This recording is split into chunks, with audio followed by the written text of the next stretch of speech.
guys, Ash Lane here. Today I'm coming at you with a definitive Town Hall 10 GoWiWi strategy guide. So are you slumping? Do you need to change things up in your attacks? Well, this might be the troop strategy, attack strategy for you. So let's go ahead and go over the troops. We have 4 golems, 1 in the clan castle. We have 19 wizards total. We have 19 wall breakers, 3 witches, heroes, a couple minions for snipes, and in spells we have the lightning, 1 jump, 2 freeze, 1 rage spell. Let's hop into the replay and cover some of the basics for this attack strategy. So let's go ahead and review this base, and I'm going to bring you a few replays today, but I want to discuss what to look for when choosing where to attack a base from. So you have the Town Hall centralized here. Now this works against non-max bases, obviously, but the first thing you want to notate is where is the clan castle, the archer queen, and where are the X-bows. Obviously, also where are the Inferno towers, but you can see a base like this, 2 X-bows are off-center a little bit, and going in with a GoWiWi attack against only 1 X-bow is actually really good. You also want to go into only 1 Inferno tower at the same time with this heavy of a witch and wizard attack, so this is going to be my area of attack here. Now clan castle, given my druthers, I'd rather attack a clan castle being on the far side so I can freeze it when it passes over the Inferno tower, but if I have to, I'll go ahead and go into the clan castle. It's not the end of the world. This is very important. Pay special attention to the Golem Deployment. I have 2 golems in my Town Hall kill team in the center, and then I have 2 single flanking golems. Now, when there are units outside the walls, I like to deploy my wizards before the wall breakers. So when deploying the wizards, make a huge long line of wizards, and basically you're just tapping your finger down the device, and then you want to bring plenty of wall breakers because your jump spell is to be used, since you only have 1, in a more inner area towards the Town Hall. In this case, I'm going to be jumping over that resource ring of storages into the center compartment of this base. So here comes my kill team. You can notice that I staggered in some more wizards behind my Town Hall kill team, behind the heroes, but I'm saving 4 wizards for sniping either mid or during the battle or after the end of the battle. There's a few builders' huts that I noticed that I can snipe. Now, both freezes and the Barbarian King Iron Fist ability should be saved for the Town Hall engagement. So you can see I sat on that Barbarian King ability. I haven't used the Queen's Royal Cloak at all yet, so this is boding pretty well. Now this strategy is very effective, guys. Go ahead and try it. When you get comfortable with it, it's really hard to lose a base, even if they're against weird bases like this, bases you don't see necessarily every day. Now, at this point, I can just pop that Queen's Royal Cloak, and I know I have the 2 stars in the bag. I'm going to go ahead and snipe anyway, but I notice a lot of my clan mates from time to time will talk about how they're on a losing streak, and even happens to me. I certainly lose my fair share of attacks as well, but what I've never lost very consistently. I've gotten a couple 1-star attacks, unfortunately, with this strategy, but that's out of 100 of attacks.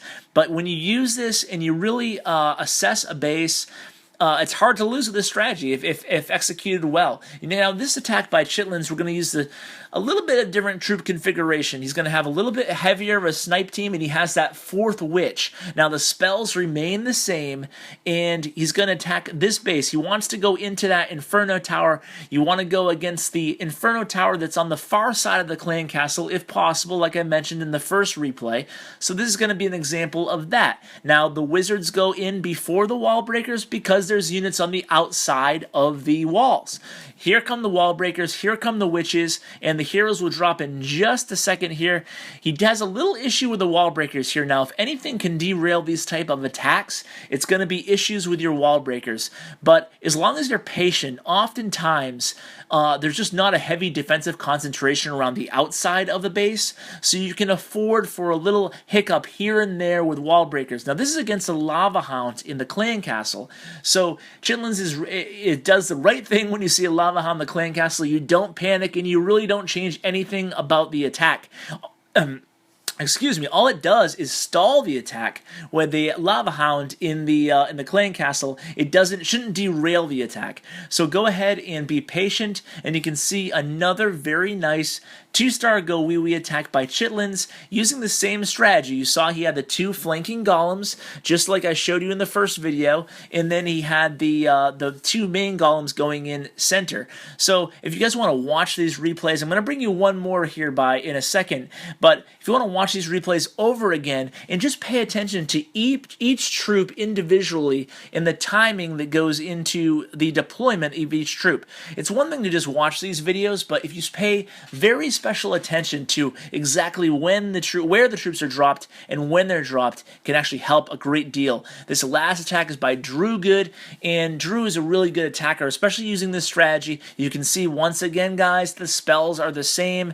You can see the troops, it might switch up a little bit more as far as bringing some barbarians to lay cover for some wall breakers, or bringing a few less wizards, a few more witches, like this example, but the spells and the 4 golems remain the same, and you're using wall breakers and only 1 jump spell.